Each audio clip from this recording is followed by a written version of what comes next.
Do you hear this from folks? Because I get it from folks. Every once in a while, like my mom will be like, "Well, aren't you worried that the LSAT, the LSAT's going away, isn't it?"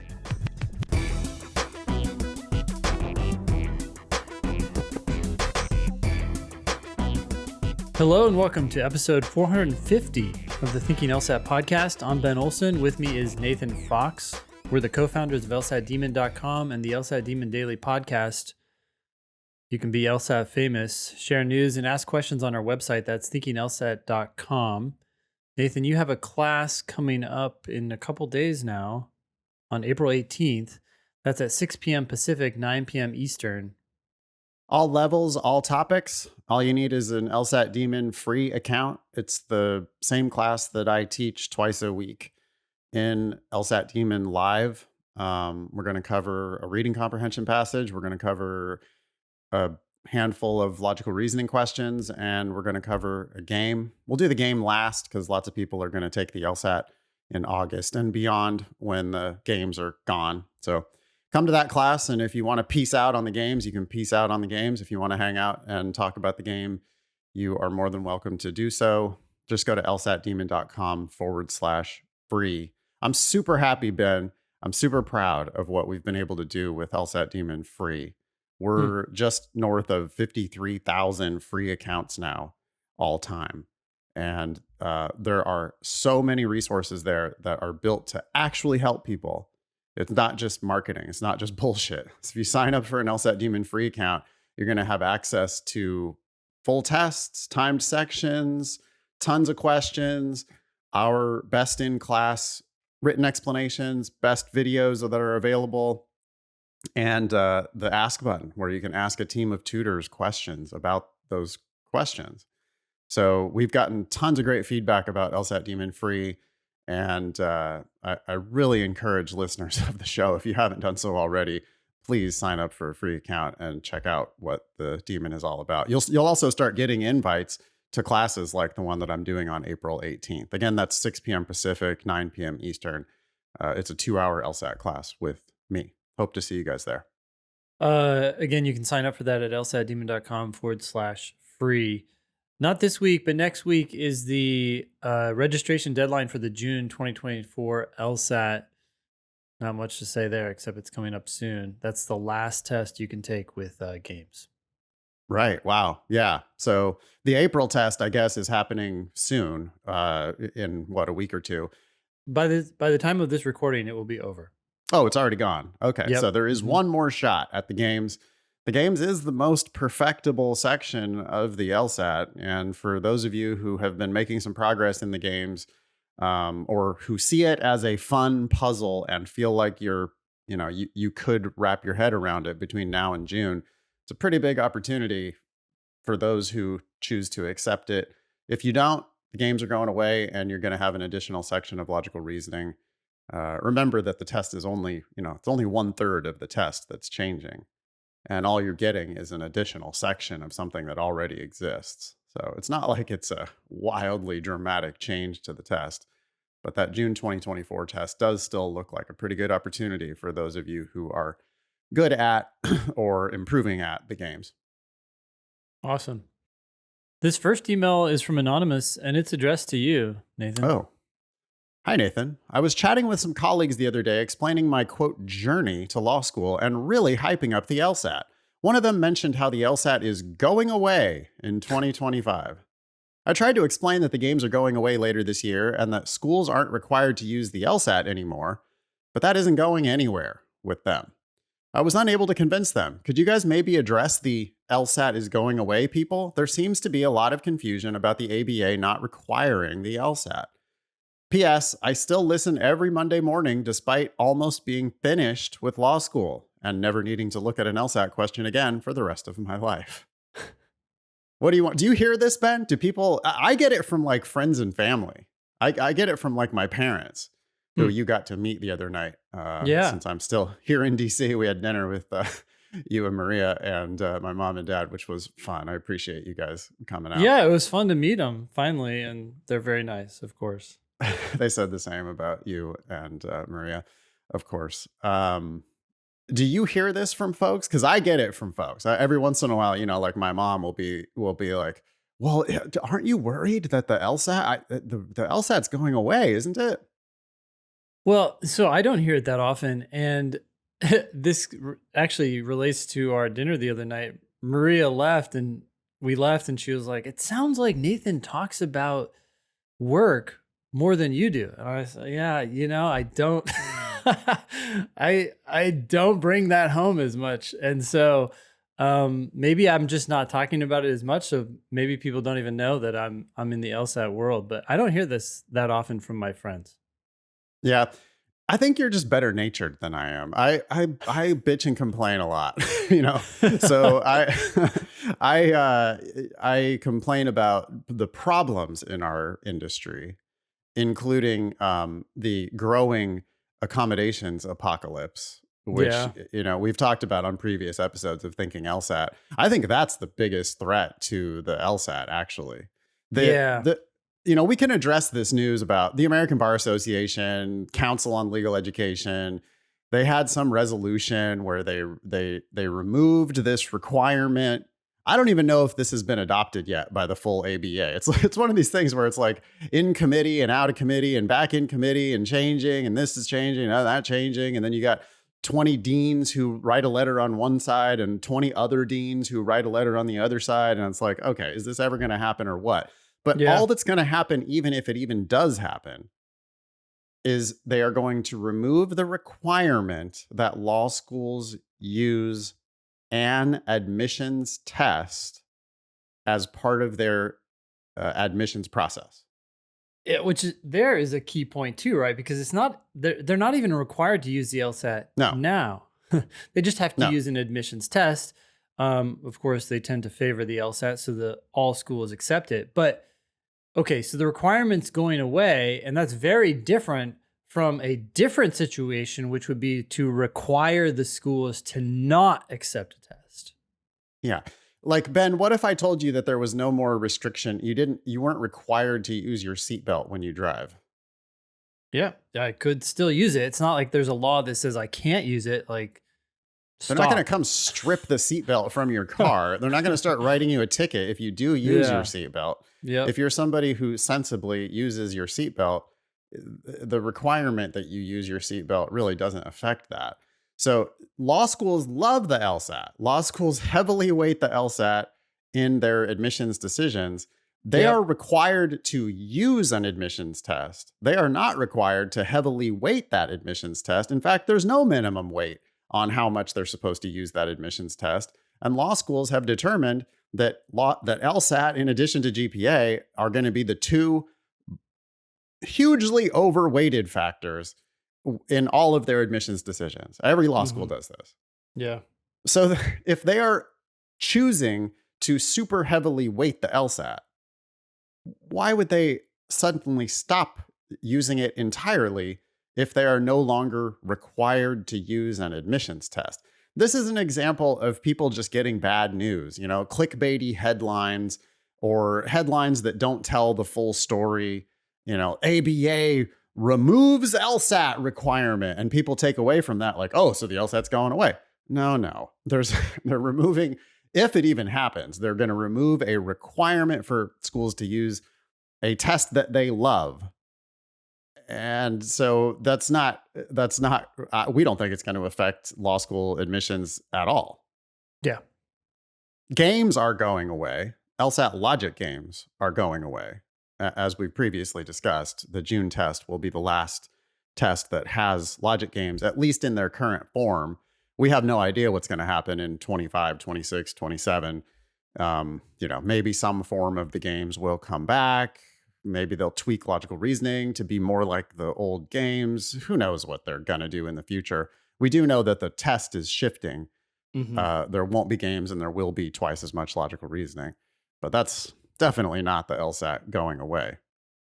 Check out our previous episode on LSAT accommodations, though, because that's the thing that to me seems like it could completely undermine the validity of the LSAT. With more and more people getting accommodations, and if the accommodations are too powerful, which we Yeah. believe they are, Yeah. the minimum extra time that you can get is time and a half, which is just way too much. It's just not fair. Yeah. And we don't even know now, we don't have any new data since 2017 on how many people are getting accommodated. But we know that the trend was going up and up and up until 2017. And we haven't seen anything to indicate that has reversed. In fact, we seem to think that it's like anecdotally, it seems like that's probably happening more and more now. And that, if I were a law school admissions person, that would be what would cause me, not the removal of the ABA requirement, but the fact that we don't really know what scores mean anymore because we don't know whether people are getting unfair accommodations. That, I think, is the real risk to the LSAT for law school admissions. I agree totally. I was trying to think of an analogy, and I was thinking of like a marathon, right? So on average, people maybe spend 4 hours running a marathon. If you were looking at marathon results and 15%, that's a number we don't know. We actually don't know the percentage, but let's assume it's 15% of the runners got a 2-hour head start. Yeah. It's not like a little bit of a head start. It's like a really significant head start. Yeah. That's a decent analogy. You don't know who got that head start. All you see is the end results. What do you make of them? Well, you don't know what percentage of people got the head start, and you don't know who they are. Right. Yeah. Right. Anyways. For the record, because we're going to get hate mail. I'm sorry, Eric, producer Eric. We're going to get hate mail. But, for the record, I don't think that all accommodations are unfair. I do think that accommodations are merited in certain circumstances. I'm not an expert on this at all. But I do know, though, that in 10 years now of doing this podcast, something like 10 years of doing this podcast, we've never heard anybody say that they've been denied accommodations. And time and a half is just too much. Like there's also like all the stuff we were talking about at dinner, right? Mm-hmm. Where accommodations are highly related to access to healthcare, which is related to wealth, which is related to being white. It's like the accommodation system just obviously favors the wealthy and the privileged. Exactly. Yeah, we're not talking about individual cases. We have no idea for any individual whether the accommodations they got or didn't get was the best outcome or the right outcome for them. But looking at the system as a whole, with that lawsuit requiring the Law School Admission Council to give at a minimum time and a half, whereas before they could give 5 minutes or 10 minutes or something like that, the system's not set up correctly. The minimum time and a half is like, where the hell did they come up with that? That is so crazy. That's insane. You know, you mentioned a marathon, Ben, but imagine like 100-meter dash. Yeah. And it's like you only have to run or, I guess you either get a 50% head start, like in a 10-second race, you get a 5-second head start. Mm-hmm. Or I guess you only run like 2/3 as far. 2/3. Yeah, exactly. It's like, but either way, it's like, well, how is that? Why is that the minimum accommodation? Yep. And all they were doing was like just trying to make accommodations, and I'm not saying that I'm not saying that the balance wasn't swung the other way in an unfair direction before. Sure. Yeah. I mean, I think the asterisk really should go away. Yeah. A long time ago, they would say, oh, this student got accommodations. That was revealed on your application. And that was taken away as part of the lawsuit. Which I think they should have fair accommodations. It shouldn't be so easy to get them. Like you shouldn't just be able to get any doctor's note and just automatically get accommodated. Yeah. They also shouldn't just roll over and give you whatever accommodations you ask for. I mean, we've had so many people say, oh yeah, well, I was hoping for time and a half, but I asked for double time. Like they thought it was going to be like a negotiation. And then they asked for double time and then they just were immediately granted double time. It's like, what? Yeah. How? Why is that not? Yeah. There's not any kind of like back and forth or any kind there's no looking at the actual circumstances of the case. No, they're just like, oh, it's a doctor's note. Boom. Good. You're good. That's not, they're washing their hands of this. They're saying, hey, that's not our decision. That's your doctor's decision. And you have a prescription for depression, anxiety, ADHD, ADD, dyslexia, you have any prescription, any diagnosis, it's like, yep, they look at it for 2 seconds, I think, and they're just like, yep, rubber stamp, accepted. Which, side note, are hugely on the rise. Why, I don't know exactly, but they're on the rise. So there are more and more people who are eligible now to apply for these things. Yeah. And again, those people have access to healthcare, and those Yeah. people have parents who are involved enough to go get the kid the diagnosis. It just tends to be richer, whiter folks. And to us, it just seems wildly unfair. But anyway, LSAT's not going anywhere is the answer to this question. Yeah, that's what we were trying to say. Okay, several listeners wrote in to ask about applying to law school with a low GPA. Let's go through these. The first one's from Sandra. 2.6 GPA, straight A's in her last 2 years. Is there even a chance that law schools will accept me knowing that I have a terrible GPA? And is there anything I can do to supplement that? Why don't you read the next one from Kelly? Sure. Kelly has a 2.4 GPA, raised 4 siblings while in undergrad. Oh, shit. Will my GPA render me ineligible for an accredited law school? Should I give up on this? Last one's from Jonathan. How much weight goes into your GPA if you have an LSAT score above 170? Have you seen students get accepted based on higher GPA or higher LSAT scores when they have average scores for the other part of the equation? Oh, and then I guess we have another one. We have another anonymous listener who asked whether it's worth it to pursue grade forgiveness with their undergraduate institution. So we've got tons of emails coming in saying, hey, 2.6, 2.4, I got a good LSAT, but a crap GPA. What should I do about it, including grade forgiveness? Is that something that's worth it? What do you say to all of this? Okay. So first of all, yes, there are schools you can get into with low GPAs, even though they're low, because you can compensate with a high LSAT score. There are some schools that just say, hey, we don't care that your GPA is so low. They do care on some level, but they're willing to let that go if you can bring them a great LSAT score. And we see that too with the law school numbers, right? Or law school data, how the charts have these stark lines. And so as long as you get above their median in one of the things, either LSAT or GPA, then you're getting accepted. So that's not every school, but that is at a lot of schools. So yes, don't give up on this journey with a low GPA. You can rectify it with a high LSAT score. Also, when it comes to pursuing grade forgiveness, you absolutely should try. As you start that process, you may realize there's a lot more than may make it worth it, but you don't know until you try. And so I would at least start the process. Yeah, not all schools are going to do it. And it depends on who you talk to at even at your individual school. I would encourage people to try like on different days at different times and Different try to people. get a different administrator. Apparently, Daniel Kahneman's new book, Noise, is about that, where it is about how different administrators in the exact same organization give different responses to things. Wait, Danny has a new book? I'm sorry, because he just passed away. Yeah, well, maybe it's not like new, but it's a couple years ago. It's called Noise, and Interesting. I haven't read it yet, so it's on my list. But Yeah. I was listening to a podcast that was talking about it, where it's like administrators at some government and government insurance, like underwriters at a government insurance program, were asked to look at the exact same case. Yeah.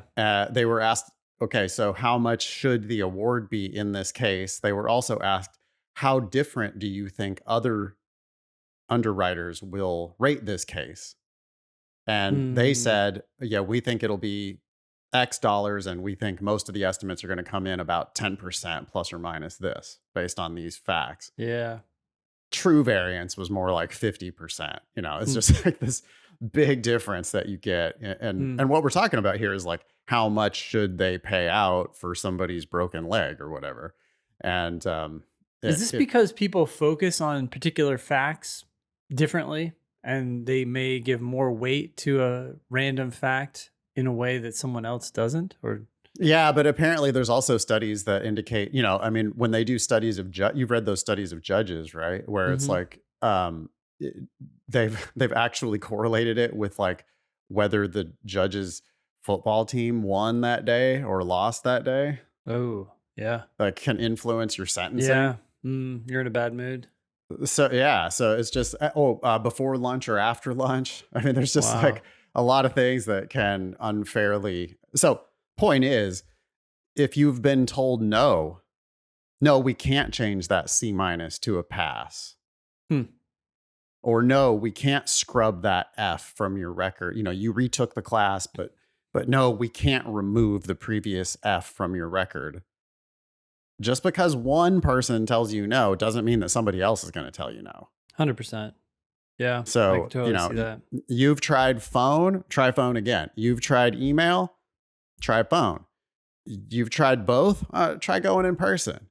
I Yeah. mean, be a lawyer and like exhaust all of your appeals and see if you can get those bad grades taken off your record. Now, to address the 2.6 and the 2.4, I mean, those are pretty much unredeemable. Like you'd have to get entire semesters of F's taken off your record in order to get those GPAs up to the median at any law school. So the answer for you people, Sandra and Kelly, and folks who have 2 point something GPAs, you just need a really bitchin' LSAT to balance out the low grades. I mean, you're gonna lower the median GPA of their school. But if you could raise the median LSAT of their school, then now all of a sudden you become not only potentially an admit, but even possibly a scholarship. And the last thing that I want to say to these folks is getting into law school should not be your goal, especially for people who have low grades, because you've demonstrated that you're not that great at school. Now, maybe Sandra, turned the corner, straight A's in her last 2 years. Yep. Although 2.6, Ben, with straight A's in your last 2 years, Yeah. So what happened those first that's like 2 years? straight D minuses for your first 2 years. Yeah.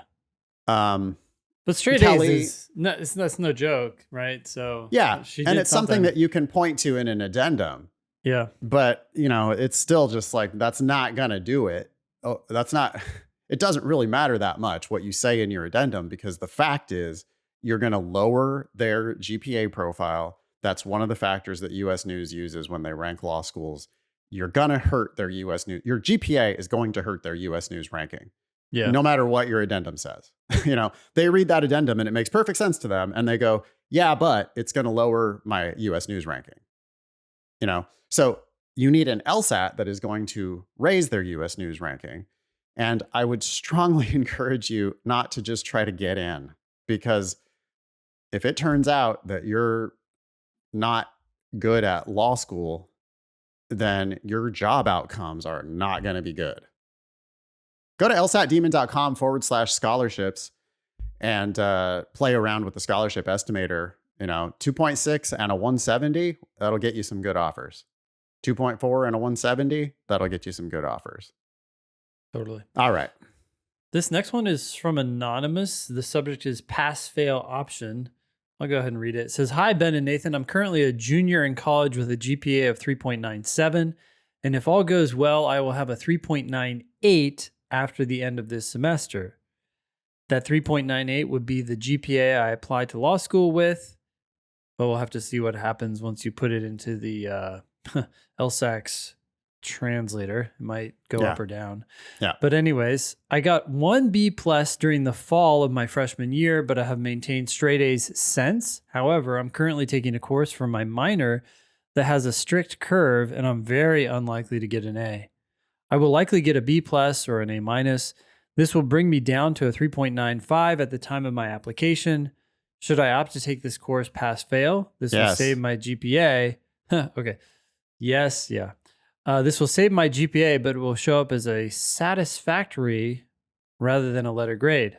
Additionally, if I opt for the pass-fail option, I will have to drop my minor, leaving me with just one major and no minors. Is this something I should do? Do law schools care about minors? No, they don't. Will law schools frown on using the pass-fail option to save my GPA? No, they'll have no idea why you did it. Just do it. Don't worry about these these are, it's like, what is it? It's just noise. I mean, you said that noise earlier for the title of that book. This stuff is noise. What's not noise is your GPA and your LSAT score. Law schools are intensely interested in their US News ranking. No matter how much law schools shit on US News rankings, they pay more attention to US News rankings even than their applicants do. I got a Yes. bunch of text messages yesterday from a student at Arizona Law. Arizona is now outside the top 50. It dropped another point. It dropped a single point in the new rankings. And their dean sent like a 3-page email out to the entire school Oh my community gosh. complaining about how US News doesn't reflect the real story. Well, if you You don't know, give a shit about the rankings, then you wouldn't even notice. But right. they're protesting so much, it just reveals their insecurity about the rankings. Law school deans get hired and fired based on their ability to change the rankings because applicants stupidly pay way too much attention to the rankings. I know from experience, Ben. I went to UC Hastings, now UC San Francisco Law. Yep. I went to that school. I had scholarship options at USF and Golden Gate, which Golden Gate doesn't even exist anymore. And USF has fallen even further in the rankings. But the big loser in yesterday's new rankings was UC Hastings, falling another 20 something points in the rankings, down all the way now to 80 something. Like when I went to Hastings, it was like 40th in the country. Yeah. And now, just 10 years later, it's 80 something in the country. Yeah. And I don't think the quality of the school has actually changed at all. It's just the stupidity of the US News rankings. Yeah. To see that in action, right? You can go to lsatdemon.com/rankings, and we have a graph that shows this seesaw of every school going up and down, up, and even the top schools. It's a zero-sum game, right? It's not possible for all schools to raise their ranking because it's a relative ranking to one another. Yeah. And so and they change wildly over time. Yep. I mean, they crazily move around over time. And I think if you look at any school, you'll realize, oh shit. I guess the top 14 doesn't change that much, although even the top 14 does. When are we going to stop saying the top 14? Because they're not the same schools every year. I don't know. It's like the top 12 never change. They kind of shuffle around amongst themselves, but the edges of the top 14 are a little blurry. And anyway, anonymous, 3.98 is better than 3.95, especially when you're looking at the very top schools. And having a satisfactory instead of an A-, it's better. The minor, I don't, there's no way that schools can even account for that in their it ain't going into a spreadsheet. Yeah. What's going into a spreadsheet is your LSAT and your GPA. It's all right. I'm a little distracted here because I am playing around with the lsatdemon.com/rankings tool, and I'm looking at Texas A&M University. So our chart doesn't show schools that are higher ranked or lower ranked than 100 because it's just too much, too much information. So I was looking at schools that have gone below 100 and come back, and Texas A&M is one of those schools. And boy, in like 2017, it was below in the hundreds, and now every year it's shot up. And it went from 100 and whatever to 92 to 80 to 83, and then 60, and then 46, and now 29. It's like, what the hell are they doing there? I have no idea. But for a school to change so dramatically, also means that other schools are dropping as dramatically. I'm going to try to drill into Texas A&M a little bit. On their 2023 Standard 509 information report, we see 92% of the school getting grants, 48% getting half to full tuition, 19% getting full tuition, 3% getting more than full tuition. So they're going after, they're playing that scholarship game pretty hard. Yeah. You can visualize it by looking at the roll call tool, which if you just click on any school on our scholarship estimator, you'll look at the roll call tool, and you can see that we got 2% on full ride plus stipend. We've got 19%, an additional 19% on a full ride, and then we've got 50% paying something less than half. So you add all that up, and you get 71% of the class that's wild. paying something less than half tuition. I mean, that's how law schools, at least in the short run, are able to increase their ranking. Yep.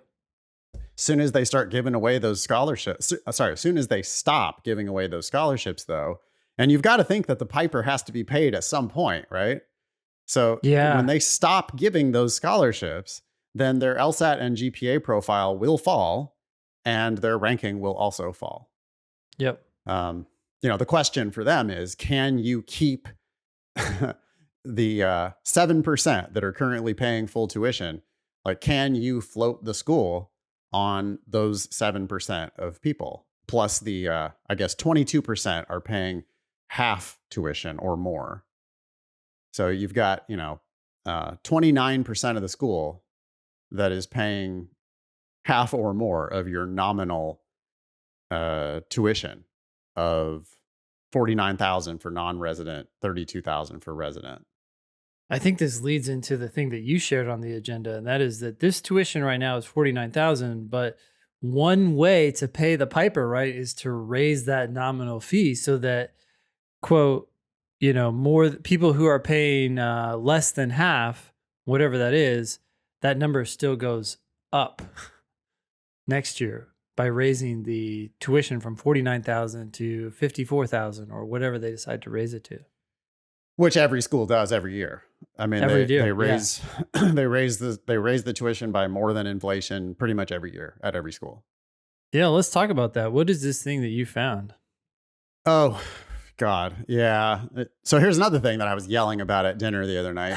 I actually went. Well, I mean, the story that I told at dinner was we went to the Senate. My mom and dad and I went to the U.S. Senate. Yep. And we actually got to see the morning business, where the Senate Majority Leader came in and he read like a 5-page speech, basically, that was talking about all the things that the Democrats are doing and all the things that the Republicans are not. And that's the agenda for the day. Yeah. Well, in addition to some bipartisan shit that was like, we're calling for I forget what it was, the release of some American hostage or something like that. Sure. It was like that, something that obviously everybody can agree on, and then everything else they just disagree on. But one of the things that he was super proud of, and I had seen it earlier in the Times. So New York Times Daily Email, 2 bullets right next to each other in this morning email. Yeah. With no fucking commentary, like no analysis or anything. First bullet: some colleges will soon charge $100,000 a year. That's undergrad, not law school, but the same shit's happening in law school. Yep. Next bullet: President Biden will announce student debt relief for millions of borrowers in a Wisconsin speech. And that's one thing that Schumer was. I think it was Schumer. I'm not like a politics sports fan, so I don't even know who's who. But whoever the Democrat was that was reading, he was super proud of Biden's student debt relief plan. Yeah. And I'm just like, how do you keep? It's like the government is paying for, or I don't know, the analogy is going to fall apart a little bit, but it's like the government is just shipping truckloads of donuts to everybody in the country and then also paying everybody in the like paying for Ozempic. Yeah. You Yeah. know, it's just like, the fuck are we doing? Are you kidding me? How Yeah. can you possibly think it's good policy to announce student debt relief Yeah. at the same time that tuitions are allowed to just wildly inflate with no limit? Yeah. Well, I'm not saying student debt relief is bad. It's not bad in a vacuum. no. It's just, it seems to me to be obvious pandering, where it's just like, well, okay, but that doesn't solve any kind of a problem. All it does is it gets votes right now, makes some people feel good about themselves right now.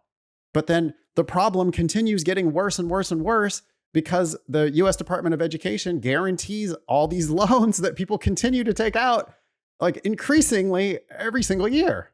Yeah. It actually makes the problem worse, right? Because what they're doing is they're Right. looking at individuals who may or may not be victims of a bad system, fair, and they're saying, oh, we're going to help these victims, but the people who are helping the victims are the taxpayers, as opposed to the people who caused the problem, which is the schools. They're complicit in this. They're raising their rates in response to these loans, and now we're saying, oh yeah, and these loans are going to be forgiven, so students are going to be even more risk tolerant, more willing to take out loans, and the schools are more willing to charge more. Yeah. What message would you think you might take if you're 21 years old? Well, I mean, 17 years old and making a decision about where to go for undergrad, or 22 years old and making a decision about where to go for law school? It's like, well, I mean, look, Biden is just going in and relieving all of this debt, you know, billions of dollars for millions of borrowers. Why wouldn't I go pay full price? Why wouldn't I just go to the top ranked school that I can get into and pay $100,000 a year for undergrad, or pay $70,000 a year to go to law school? Why wouldn't I do that? Because it looks as if this debt is going to get relieved.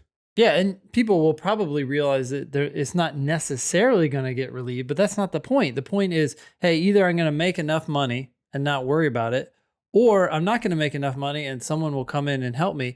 And then there's the other side of it, which is the schools, which are just sitting there watching this all happen and saying, okay, raise the rates. Well, why not? No one's going to push back on it because the students aren't going to push back on it. Yeah. It's like our problem with wildly inflating healthcare costs, where, you know, there's a disconnect.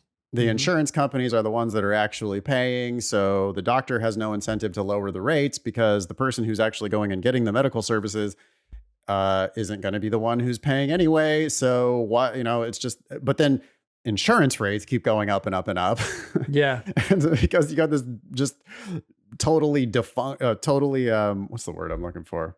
Totally dysfunctional. Yeah. This dysfunctional weird triangle thing. Well, the same thing's going on with colleges and with law schools. And so, you know, I don't have a team politically. I am pretty socially progressive, and I am no fan of Trump.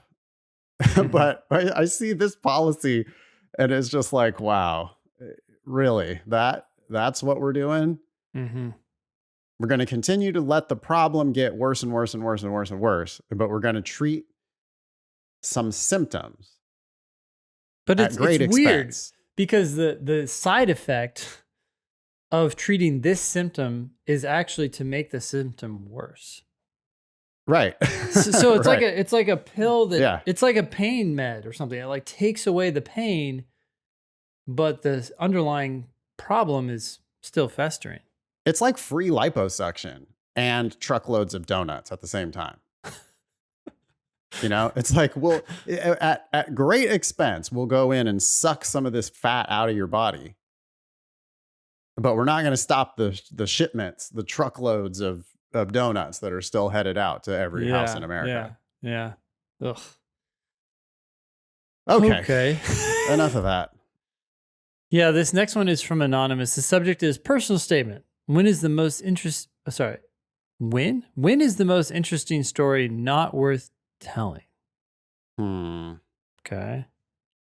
Hi, guys. This may be a niche question, but I would appreciate any advice you can offer. I'm an international humanitarian aid worker in an undisclosed location, and I am applying for law school this upcoming cycle. My personal statement is focused on the reason I am motivated to go to law school, which is inextricably linked with the emergency my organization is responding to. Unfortunately, I am unable to provide specifics of where I am working or the details of a government partnership, which provides context for the circumstances that sparked my initial interest. I'm writing the personal statement in general terms at this point, but I worry that generalizing the terms of my personal statement will dilute the potency of the narrative and unnecessarily confuse the admissions audience. The most interesting story about my personal and professional life is rooted in this assignment, but I think clarity in writing is likely more important than how interesting the story is. Advice? My advice is to find something else and write about that. If you're going to have this vague statement that alludes to things, I think it's going to be more off-putting than just picking something else in your life that's concrete that you can then talk about. And I think you're also underestimating the amount of things in your life that you can write about, right? Every day we do several things.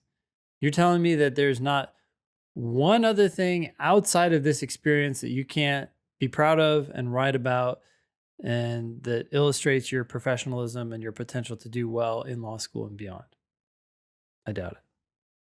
Yeah, and like this just isn't going to fly. You writing about undisclosed locations and emergencies that you can't describe at all. You know, a government partnership that you can't say anything about. It like that. It's not an interesting story. Yeah. It's fucking boring. I'm sorry, because there's no specifics there. Mm-hmm. So I'm like, are you in Gaza? Are you in Ukraine? Are you at the border? Are you like, where are you? I Yeah. have no idea where you are. I have no idea who you work for. I have no idea what you're doing. It either sounds like you're unnecessarily obfuscating and potentially just like lying and telling a story that's not even true because you're not providing any details that could in any way be substantiated. I'm not saying you are. I'm just saying that that's the effect that comes off. Yes. Yes. You know, so it sounds like that. It's confusing. Yeah, I just don't. Like if you can't share any details with a couple of podcasters, how are you possibly going to be able to actually share? You know, how are you possibly going to write a statement that's going to be even readable? So write about the second most interesting thing in your life. Yep.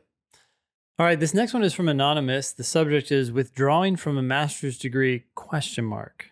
Hi, Ben and Ethan. I'm currently in my last year of undergrad and I'm in an accelerated master's program that my school offers. Basically, it lets you start a master's degree during your senior year and then finish 1 year after graduating instead of 2. I applied because I thought it would boost my law school application. Okay. But after listening to you guys, I'm not sure it would. My undergrad scholarship is not getting extended, so I'd have to take out loans to finish grad school. But I don't want to do anything in the future with this degree. I just want to be a lawyer. Should I withdraw after only finishing 1 year? How would law schools view this? There will be some grad classes on my undergrad transcripts since some of them counted for undergrad requirements. I don't want to take out loans for something that isn't going to boost my law school application, but will not finishing the degree make me look bad. Wow, it sounds like you already know the answer to this question, Anonymous. Like, stop. I don't think law schools are necessarily even going to see this on your application. Yeah, they'll just see your classes that you took for it, but they won't know that that was for your degree. They'll just think it was classes you took while you were an undergrad. You took master's classes while you were an undergrad and they counted for your undergrad education. Great. How's that hurt your case? Yep. I just don't know that they ever even know that you were in an accelerated master's program. You got an undergrad from that school. Even if they did know that you were in an accelerated master's program and you chose to just apply to law school instead, I don't if the rest of your application is good, if you've got good grades, good LSAT, if you've got a compelling personal statement, sounds like you're pretty convinced that you just want to be a lawyer, then why the hell would they ever even care?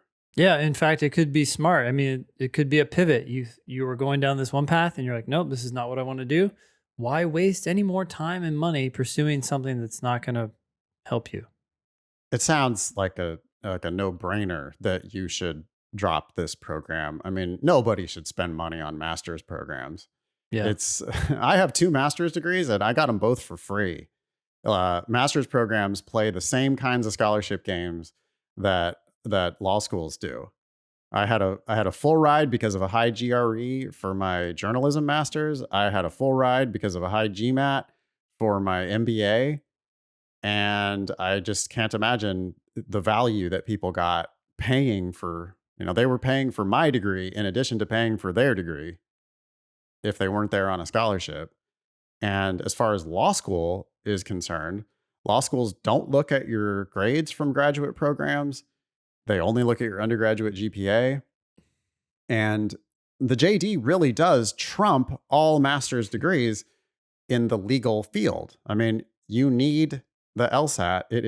You need the JD. It is both necessary and sufficient for legal practice and, or at least to set the bar. Yeah. And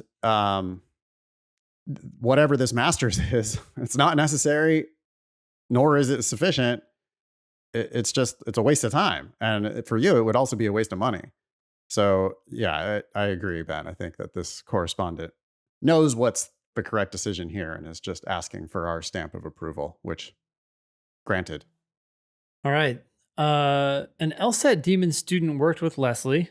Leslie is our personal statement editor, admissions helper, to write an Admissions appeal. expert. Yeah. Increasingly, our admissions expert. She has been putting together all of our admissions resources to create our new admissions course, which is coming soon.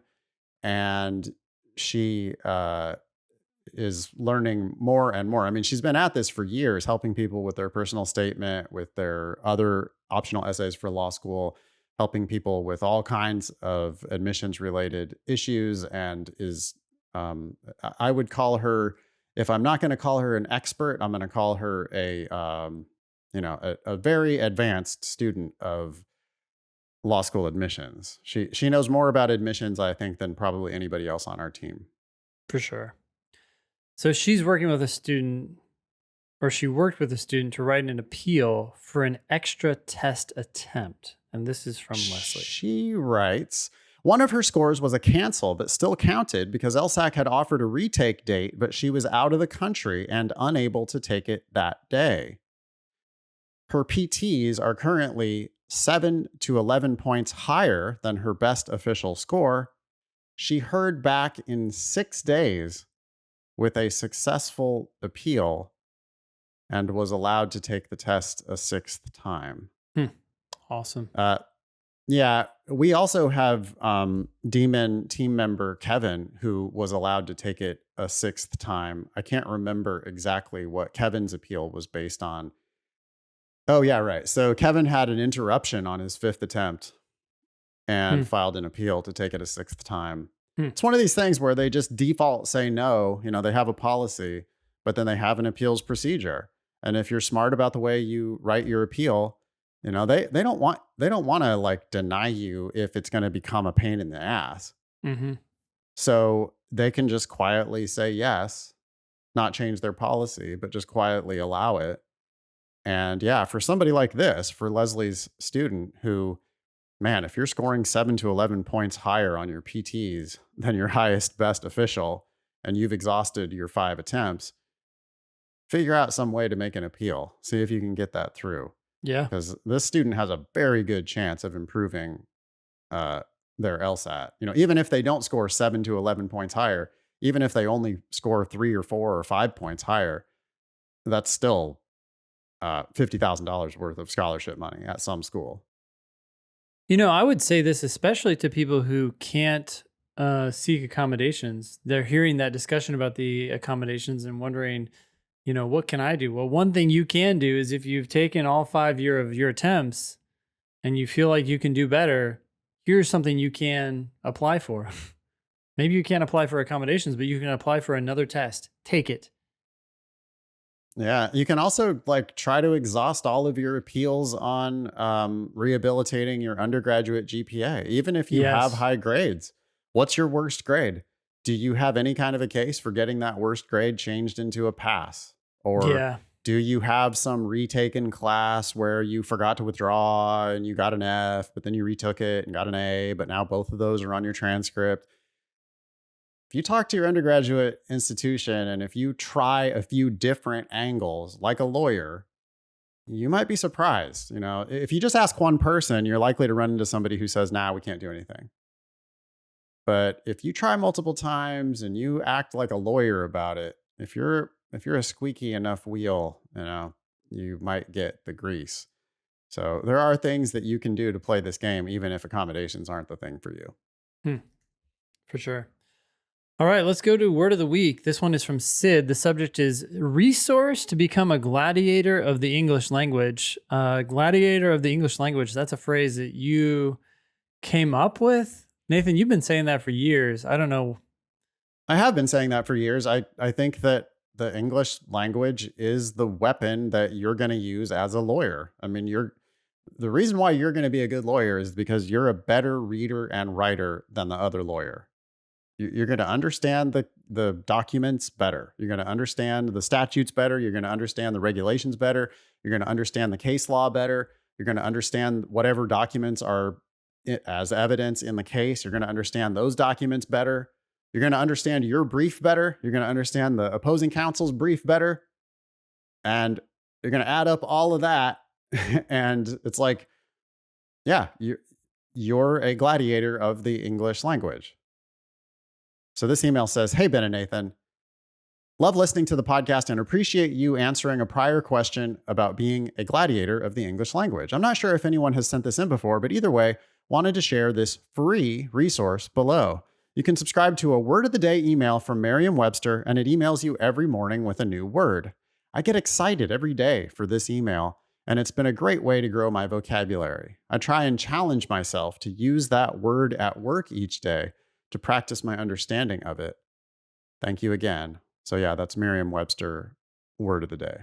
Cool. I'm gonna sign up for it. Okay. I What's the word of like the day today? vicarious. Oh, that's Um, like you know, um you experience something vicariously. Yeah. through So someone like else or something like that. yeah, so like if my sister and her kids were at Disneyland and they FaceTimed me or whatever, I would experience uh their Disney day vicariously through them. Yeah. Neat. Neat. Maybe if other people who listen to this podcast sign up for word of the day, we can all see the same words. Even better tip than that, Yeah. read books and look up words. I look up half a dozen words a day Hmm. now. I mean, it's a habit that I started recently, Yeah. but it's so interesting. And I'm sure that it helps me become a more precise user of the English language. I know I've made this pitch a million times on the show, but Kindle makes it so easy. I mean, you just click on the word and you Yeah. immediately get a definition. And I can do that in bed, in dark mode, reading myself to sleep. But it's like, oh, that's an interesting use of that word. Or, oh, I've never heard that word before at all. And just quick, get the definition right there in context while you're reading a story. Totally. And, that to me is even more appealing than this word of the day email. You've mentioned this before, but just to clarify to everyone who's listening, when you look up those half a dozen words every day, maybe half of those are words you know, but you're seeking clarification on. Is that Yeah, fair? I mean, either right. It'll be like, well, I can see what they're doing there, but it strikes me as not the word I would have chosen, or like, oh, that's an interesting word in that spot. Or I've used that word differently elsewhere. Right. So And you how are can they look it using up it and you here? you can read not just the first definition, but the second, third definition, and and maybe sometimes get like the etymology of the word, and you can see, oh, I see the roots of this word. Here's why they're using that word in that spot. That's really interesting. So it's not just looking up words that you don't know at all, although that is highly recommended, but looking up, I mean, hey, you got to sharpen your sword, right? Like you know how to use that sword, but you got to keep it sharp.